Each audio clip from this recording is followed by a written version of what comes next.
मेरा पहले भी आप लोग सत्संग सुन चुके होंगे, मैं उससे आगे का बताती हूँ आज, क्योंकि वो मेरा सत्संग थोड़ा लंबा था तो मैंने थोड़ा वहीं पे स्टॉप कर दिया था। तो जैसे कि आप सभी लोग जानते हैं कि मेरी जर्नी मेरे बेटे की वजह से जुड़ी है। गुरुजी ने हमें अपने समाधि दिवस से बुलाने के लिए बहुत खेल रचे। एक्चुअली क्या हुआ कि उसका EEG होना था, जो कि दिमाग का टेस्ट होता है, EEG होना था, जो कि दिमाग का टेस्ट होता है। पर एम्स हॉस्पिटल में हमारे को उसकी डेट ही नहीं मिली, तो बड़े परेशान हो गया। गुरु उन्होंने बोला कि इसी रेंज में पूरे कहीं पे भी लेना, पर इसी रेंज में होना चाहिए, कुछ रेंज लिख के दे दी थी। हमने बहुत दिल्ली में ढूंढा कि उसी रेंज में कहीं मशीन होगी तो हमारे बेटे का ECG हो जाएगा। उस टाइम पे ना थोड़ा उसको कुछ हो गया था, मतलब वो थोड़ा दीवारों को देख के बातें करना, इस तरीके की हरकतें करने लग गया था। मतलब हम तो सोचे थे इस बार गया, शायद पूरी तरीके से ब्रेन चल गया। बट फिर क्या हुआ कि जब वो नहीं मिली तो हमने सोचा कि शायद इसमें गुरुजी की मर्जी होगी, शायद वो चाहती ही नहीं कि इसका टेस्ट हो। फिर हम लोग चले गए करनाल वापस, क्योंकि मैं करनाल चली गई थी बेटे को लेकर, तो मैं करनाल वापस चली गई। हाँ, ऐसे कोई कॉल हॉस्पिटल से आती नहीं है, पर हमें एक दिल्ली से कॉल आया था, तो उन्होंने बोला कि डॉक्टर्स घर आ गए हैं। डॉक्टर्स जो मशीन में था, मशीन थी मगर डॉक्टर्स नहीं थे वहाँ पर। तो हमने एक होप थी कि चलो यहाँ पे हो जाएगा अगर गुरुजी की इच्छा रही तो क्या हुआ कि हमने वहाँ पर अप्लाई किया कि हाँ ठीक है, हम लोग पेमेंट कर देते हैं ऑनलाइन अगर हमें डेट मिल रही है। तो उन्होंने बोला कोई बात नहीं, आप यहाँ पे आगे कर सकते हैं। हमने फिर वापस दिल्ली जाने का कोशिश करा, तो मगर फिर क्या हुआ कि हमारे पास करनाल में बहुत सामान था। मैंने गुरुजी से बोला, गुरुजी सामान तो इतना सारा है कि 2 गाड़ी चाहिए, पर कैसे भी करके एडजस्ट कर दो, अब मैं घर जाऊंगी, मुझे पता है मेरा बेटा ठीक हो जाएगा।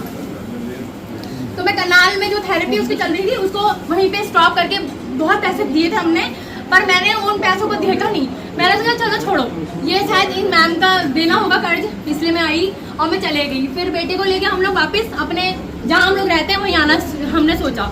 ठीक है, हम लोग आए, वापस आ गए, हमने होटल किया। तो जब हम हॉस्पिटल गए तो उन्होंने बोला कि मैम टेस्ट तो हो जाएगा बट रिपोर्ट 2 दिन के बाद मिलेगी। तो हमने सोचा कि 2 दिन अब होटल में ही रहना पड़ेगा, क्योंकि सामान भी बहुत सारा था और हम बहुत ज़्यादा डर रहे थे कि पुलिस वाले ना देख लें सामान, कि इतना सामान लेके कहाँ तुम लोग जा रहे हो, कहाँ से लाए हो।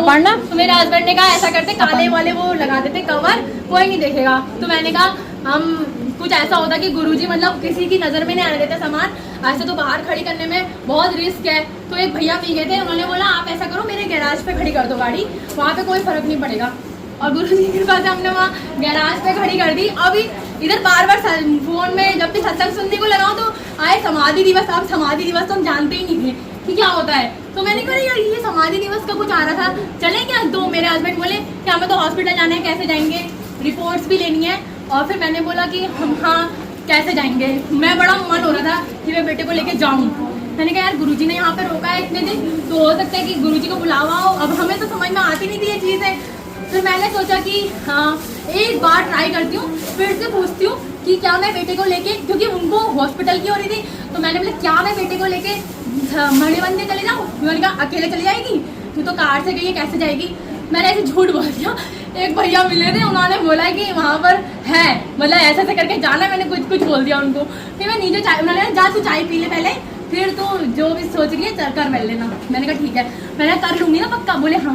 मैंने कहा ऐसा करो आप चाय ले आओ, मैं अभी जाऊँगी थोड़ी देर में। फिर बोले क्या सोच रही है। मैंने कुछ नहीं, जाओ आप। फिर वो चले गए, मेरे चाय लेने के लिए। मैंने उनके आने में नहाया वाया, कपड़े वपड़े पहन के तैयार, और वो बोले क्या है चाय बोल रहे थे, तू तो तैयार होके बैठ गई। मैंने कहा जल्दी चले जाती हूँ, बहुत लंबी लाइन लगती है वहाँ पे ना, देखे नहीं थे। तो मैंने कहा फिर हम कह रहे यार तू तो अभी पूछा, अभी जाने को तैयार हो गई। मैंने कहा कुछ नहीं, गुरुजी कब से बोल रहे हैं, आ नहीं रही मेरे कॉल, आ नहीं रही मेरे कॉल। मैंने कहा मैं तो जा रही हूँ। फिर अच्छा मेरी एक बहुत बड़ी समस्या थी, मेरे बेटे को लगे थे दस्त, जगह चेंज हो रही थी बार बार और उसकी तबीयत बड़ी खराब हो रही थी, उसको बड़े दस्त लगे थे। मैं गुरुजी से बोली आ तो रही हूँ, अब मुझे पता नहीं कहाँ जाना है, कैसे जाना है, ना मुझे रास्ता पता, टेम्पो से जाना है, किससे जाना है, मुझे कुछ पता नहीं है। आ रही हूँ बस कैसे भी करके, और इसका दस्त मत होने देना, कहाँ मैं साफ करते फिरूंगी। मैं यही बोली बिल्कुल, मैं कहाँ साफ करते फिरूंगी इसके। मैंने कहा आप ऐसे ना, मैं कहाँ रुकूंगी, अकेली जा रही हूँ और ये इधर बिठाऊंगी, जो पगलों की तरह कहीं चले जाएगा। वो हो भी वैसे ही रखा था कि मतलब बिल्कुल सुर में नहीं, अगर कहीं आवाज़ अच्छी लग रही तो आवाज़ के पीछे चले जाए। मैं भी डर रही थी। मैंने कहा गुरुजी कुछ तो करो, आप ही आ जाओ मेरे साथ। मैंने कहा बड़े सुना है मैंने कि आप तो फंक्शन खाते हो, आओ मेरे साथ, मेरे को भी ले चलो। तो जिनकी दुकान में से चाय लेके आए थे हस्बैंड, ग्लास वापस करते हुए चाय को बोला, फिर ठीक है मैं गई, मैंने पैसे भी दिए और वो बोलते अच्छा ये है आपका बेटा, मैंने कहा हाँ यही है मेरा बेटा। फिर उन्होंने बोला, मैंने बोला आप, वो फिर अपनी मम्मी से बात करने लग गए छत्तर, वो जैसे ही बोले छत्तरपुर, तो मैंने कहा, फिर मैं रोकी, मैंने कहा नहीं नहीं छत्तरपुर नाम लिया, कुछ तो पता होगा इनको। मैंने कहा भैया आप छत्तरपुर बड़े मंदिर के बारे में जानते हो? अरे हमारा घर तो बगल में ही है बोलते हैं। तो मैंने कहा अच्छा बस हो गया, मुझे बता दो कैसे जाऊंगी वहाँ पर, बड़ी टेंशन हो रही है, बस से जाऊँ, टेम्पो से जाऊँ या किससे? उन्होंने कहा अरे बेटा टेंशन मत लो, यहाँ पे मेट्रो जाती है, नीचे 5वां स्टेशन छतरपुर का है, फिर वहाँ से तुम्हें गुरुजी करके टेम्पो मिल जाते हैं। मैंने कहा सच बोल रहे हो? बोले हाँ। मैंने कहा कैसे उतरूंगी, कैसे पता लगेगा? उन्होंने कहा नहीं लिखा होता है छतरपुर करके। मैं बड़ी पहली बार दिल्ली में गुरुजी के ऊपर भरोसा करके मैं निकल गई। मैं गुरुजी जो होगा देखा जाएगा। जैसे ही मैं पहुंची, मैं अब ये समझ में नहीं आ रहा था कि किधर को जाना है, तो उधर लिखा था बड़े मंदिर की ओर लिखा था। तो मैं सोचूं मंदिर की ओर, और मैंने जब बस उससे आ रहे थे ना मैं कार से, तो कितने मंदिर देखे थे। मैंने कहा ना भाई छतरपुर में तो बड़े मंदिर है, इधर मैं कंफ्यूज हो जाऊंगी, मंदिर की ओर है नहीं है पता नहीं। आगे को बढ़ रही थी, पीछे से कुछ आंटियां आ रही थी, बात करते हुए जाती। मैंने कहा यार थोड़ा सा हेल्दी वेल्दी थी, पंजाबी जैसी दिख रही थी, तो मैंने पूछ लेती हूँ आंटी बड़ा मंदिर कहाँ है, यहीं से जाना है क्या, बाहर कैसे दिख लूँ? तो उन्होंने बोला कि हाँ हाँ यहीं से जाना है बेटे, नीचे आपको मिल जाएंगे। मैंने कुछ नहीं देखा, फटाफट गई और मैं बार गुरुजी से ही बोली गुरुजी अकेला जाना है, इतनी दूर, इतना बड़ा रास्ता है, बैग भी है, बच्चे का हगीज भी रखा है, डायपर वो भी रखा था, वाइप्स भी रखे, पानी का जूस भी रखा, सब कुछ रखा है, बच्चा भी है साथ में, पता नहीं क्या होगा।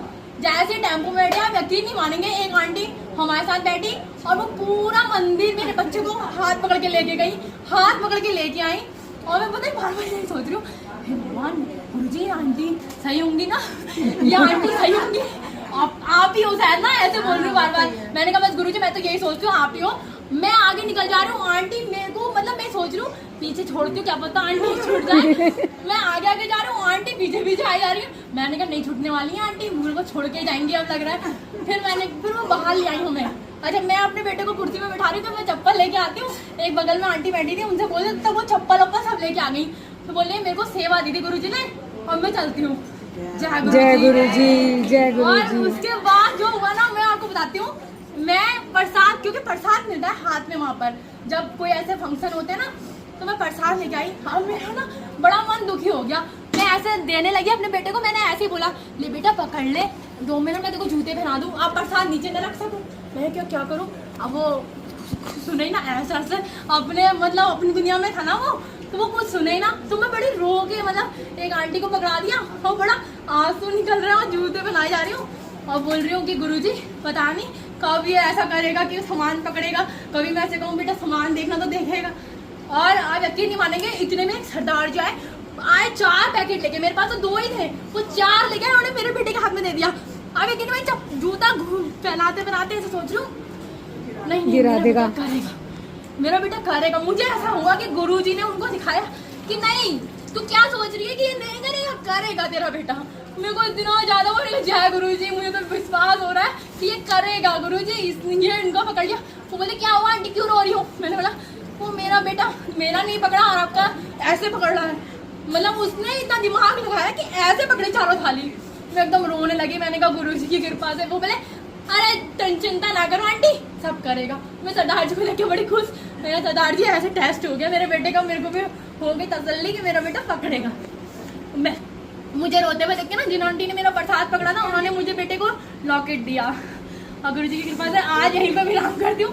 वैसे तो दुनिया के सत्संग दिए गुरु जी ने मुझे। जय गुरु जी, जय गुरु जी, जय गुरु जी।